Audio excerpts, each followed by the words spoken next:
Hi guys, আসসালামু আলাইকুম। কি অবস্থা সবার?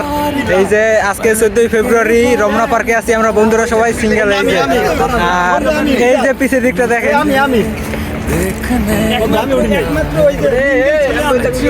এই ছেলেরা তোমাদের গার্লফ্রেন্ড কোথায়?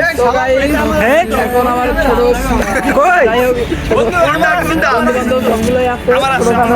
কই তোমারটা কই? বাড়িতে রেখেছে। এই যে তোমার গার্লফ্রেন্ড কোথায়? হসপিটালে ব্যস্ত সে। কোন জায়গা জানি? হসপিটালে ব্যস্ত আছে। রমনা পার্কে আছি।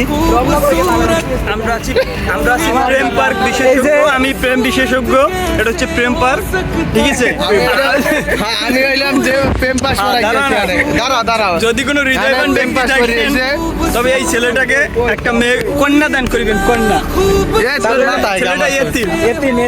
ছেলেদের জন্য সবাই একটা কন্যাদান করবেন। কন্যা থাকে ছেলেটি। আমি আমার গার্লফ্রেন্ড নাই, আমি এতিম, আমার একটু গার্লফ্রেন্ড নাই। আজকে 14 ফেব্রুয়ারি দিনের মধ্যে আমার একটা গার্লফ্রেন্ড নেই। আজকে 14 ফেব্রুয়ারি। গার্লফ্রেন্ড আমার তো গার্লফ্রেন্ড। সিঙ্গেল ভাইয়া যারা আছো আমার নাম্বারটা রিফাতে নিয়ে যাইও। পেট ভর হালার মাল। আজকে 14 ফেব্রুয়ারি সবাই জোড়ায় কিন্তু আমরা শুধু সিঙ্গেলে আছি। दीवाने पर एहसान किया